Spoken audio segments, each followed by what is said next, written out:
বাংলাদেশের সর্বশেষ গুরুত্বপূর্ণ আপডেট সংবাদে আপনাকে স্বাগত। শুরুতেই সংবাদ শিরোনাম, পরে বিস্তারিত। শুরুতেই জানিয়ে দিব, গাজীপুরে আজও সড়ক অবরোধ করে শ্রমিকদের বিক্ষোভ। শ্রমিকদের বকেয়া বেতন এবং ভাতা বৃদ্ধি সহ নানা দাবিতে আজও সড়ক অবরোধ করে বিক্ষোভ করছেন শ্রমিকেরা। এতে বন্ধ হয়ে যায় সড়কের উভয় পাশে যান চলাচল। ফলে চরম ভোগান্তিতে পড়েছেন অফিসগামী সহ কর্মস্থলে ছুটে চলা মানুষজন। এরপর জানিয়ে দিব, নিউ ইয়র্কের পথে ডক্টর ইউনূস। অন্তর্বর্তীকালীন সরকারের প্রধান উপদেষ্টা ডক্টর মোহাম্মদ ইউনূস জাতিসংঘের সাধারণ পরিষদ অধিবেশনে যোগ দিতে যুক্তরাষ্ট্রের নিউ ইয়র্কের উদ্দেশ্যে রওনা দিয়েছেন। আজ ভোর 5:05 কাতার এয়ারলাইন্সের একটি ফ্লাইটে সফরসঙ্গীদের নিয়ে হজরত শাহজালাল আন্তর্জাতিক বিমানবন্দর ছেড়ে যান তিনি। জানিয়ে দিব, গান গাইতে গাইতে নৃশংসভাবে যুবককে পিটে হত্যা, ভিডিওতে যা দেখা গেল। সম্প্রতি সামাজিক যোগাযোগ মাধ্যমে ছড়িয়ে পড়া একটি ভিডিওতে রীতিমতো টক অব দ্য কান্ট্রিতে পরিণত হয়েছে। ওই ভিডিওতে দেখা যায় 24 বছর বয়সী এক যুবককে ঘিরে মধু হই হই আরে বিষ খাওয়াইলা গান গাইতে গাইতে নাচছিলেন কয়েকজন যুবক। পরনে নীল রঙের টি শার্ট এবং খাকি প্যান্ট আর স্পোর্টস স্যান্ডেল পরে থাকা ওই যুবকের দুই হাত বাঁধা ছিল স্টিলের পাইপের সঙ্গে। পরে ঘটনাস্থলে অন্তত 1 কিলোমিটার দূরে ওই যুবকের লাশ পাওয়া যায়। গত 14 আগস্ট ঘটনাটি ঘটলেও হত্যাকাণ্ডের সময় ধারণকৃত একটি ভিডিও গত শনিবার 21 সেপ্টেম্বর সামাজিক যোগাযোগ মাধ্যমে ছড়িয়ে পড়লে বিষয়টি আলোচনায় আসে। হত্যার পর ওই যুবকের নিথরদেহ ফেলে রাখা হয় বেসরকারি একটি হাসপাতালের সামনে রাস্তায়। সেদিন আসলে কি হয়েছিল যে ওই যুবককে এভাবে নৃশংসভাবে পিটে হত্যা করলো? এ বিষয়ে গুরুত্বপূর্ণ সংবাদ জানাবো বন্ধুরা, সঙ্গেই থাকুন। এবারে জানাবো, ঢাবি শিবির সভাপতিকে নিয়ে আল জাজিরার সাংবাদিক জুলকারনাইনের স্ট্যাটাস। দীর্ঘ 17 বছর পর শনিবার 21 সেপ্টেম্বর প্রকাশ্যে আসেন বাংলাদেশ ইসলামী ছাত্র শিবির ঢাকা বিশ্ববিদ্যালয় ঢাবি শাখার সভাপতি। সামাজিক যোগাযোগ মাধ্যম ফেসবুক এক পোস্টে সাদিক কায়েম নামের এক শিক্ষার্থী নিজেকে বাংলাদেশ ইসলামী ছাত্র শিবির ঢাকা বিশ্ববিদ্যালয় শাখার বর্তমান সভাপতি দাবি করেন। এমন খবর প্রকাশ্যে আসার পর জনমনে চলছে নানান আলোচনা সমালোচনা। সেই তালিকায় রয়েছে আল জাজিরার সাংবাদিক জুলকারনাইন। এবারে জানাবো, সীমান্তে বিজিবির অভিযান, কোটি কোটি টাকার ভারতীয় পণ্য জব্দ। সিলেটের সুনামগঞ্জ অভিযান চালিয়ে মহিষ এবং বিপুল পরিমাণ ভারতীয় চোরাই মালামাল জব্দ করেছে border guard of Bangladesh BGB. গত রাত 12টার দিকে সিলেট ব্যাটালিয়ন 48 বিজিবির একটি টহল দল সুনামগঞ্জের ছাতক সীমান্ত এলাকা সনখৈর এবং সিলেটের গোয়েনঘাট কোম্পানিগঞ্জ চোরাচালান বিরোধী বিশেষ অভিযান পরিচালনা করে সব পণ্য জব্দ করেছেন।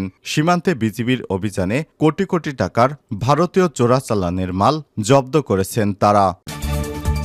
এবং সর্বশেষ জানিয়ে দিব, পাহাড়ি বাঙালিদের উপস্থিতিতে স্বাভাবিক হচ্ছে খাগড়াছড়ির জনজীবন। কয়েকদিনের অজানা আতঙ্ক এবং উৎকণ্ঠা কাটিয়ে স্বাভাবিক হয়ে উঠেছে পাহাড়ি জনপদ খাগড়াছড়ি। সড়কে বেড়েছে গণপরিবহন এবং ব্যক্তিগত পরিবহনের সংখ্যা। সোমবার 23 সেপ্টেম্বর জেলা শহরের হাটে পাহাড়ি বাঙালিদের উপস্থিতি হয়েছে বেশ।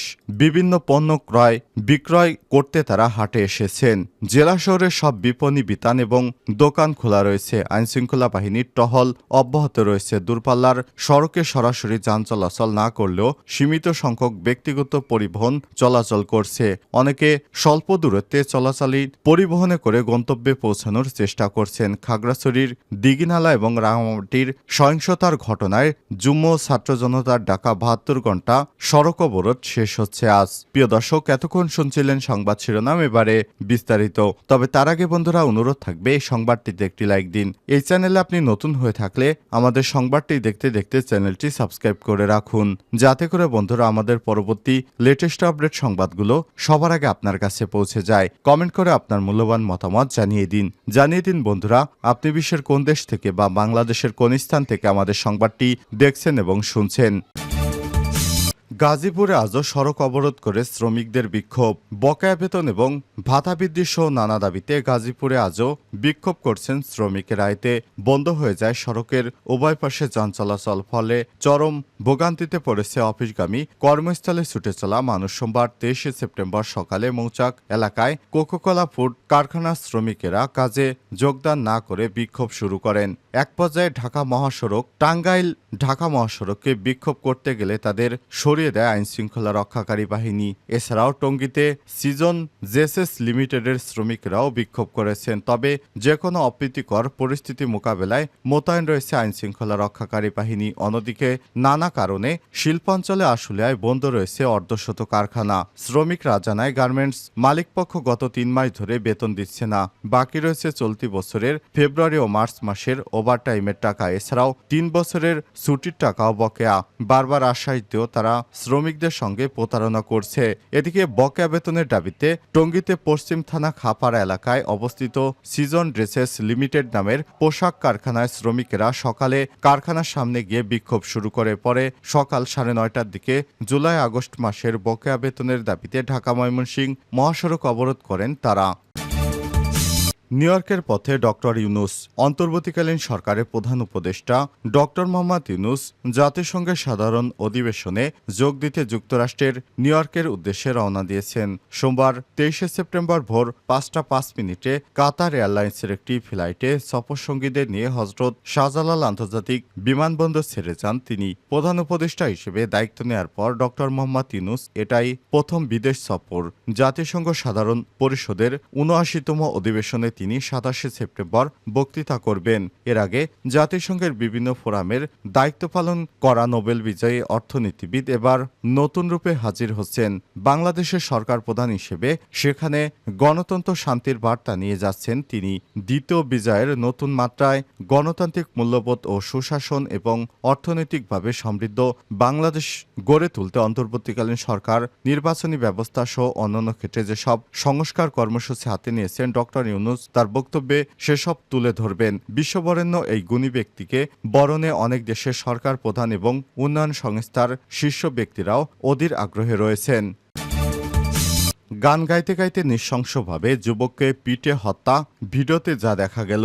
সম্প্রতি সামাজিক যোগাযোগ মাধ্যমে ছড়িয়ে পড়া একটি ভিডিও রীতিমতো টক অব দ্য কান্ট্রিতে পরিণত হয়েছে। ওই ভিডিওতে দেখা যায় 24 বছর বয়সী এক যুবককে ঘিরে মধু হৈ হৈ আরে বিষ খায়লা গান গাইতে গাইতে নাচছিলেন কয়েকজন যুবক। পরনে নীল রঙের টি শার্ট ও খাকি প্যান্ট আর স্পোর্টস স্যান্ডেল পরে থাকা ওই যুবকের 2 হাত পা বাঁধা ছিল স্টিলের পাইপের সঙ্গে। পরে ঘটনাস্থলের অন্তত 1 কিলোমিটার দূরে ওই যুবকের লাশ পাওয়া যায়। গত 14 আগস্ট ওই ঘটনাটি ঘটলেও হত্যাকাণ্ডের সময় ধারণকৃত একটি ভিডিও গত শনিবার 21শে সেপ্টেম্বর সামাজিক যোগাযোগ মাধ্যমে ছড়িয়ে পড়লে বিষয়টি আলোচনা আসে। হত্যার পর ওই যুবকের নিথর দেহ ফেলে রাখা হয় বেসরকারি একটি হাসপাতালের সামনের রাস্তায়। নিহত ওই যুবকের নাম মোহাম্মদ সাদাত হোসেন। তিনি নোয়াখালী জেলার সোনাইমুড়ি উপজেলার পাঁচবাড়িয়া ইউনিয়নের নদনা গ্রামের মিয়া জান ভূয়াবাড়ির মৃত মোহাম্মদ হারুনের ছেলে। থাকতেন নগরের কোতোয়ালি থানাধীন বিআরটিসি এলাকার বয়লার কলোনিতে। নগরীর ফলমন্ডির একটি দোকানে চাকরি করতেন বলে জানা গেছে। এই ঘটনায় গত 15 আগস্ট নিহত শাহাদাতের চাচা অজ্ঞাতনামা আসামি করে একটি হত্যা মামলা দায়ের করেছেন। কিন্তু এখনও কেউই জানতেন না তাকে এভাবে পিটে মারা হয়েছে কেন।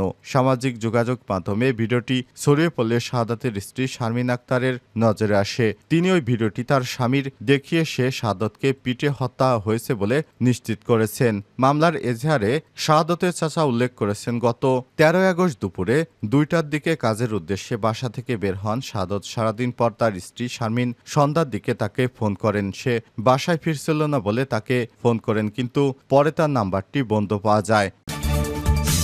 ঢাবি শিবির সভাপতিকে নিয়ে আল জাজিরার সাংবাদিকের স্ট্যাটাস।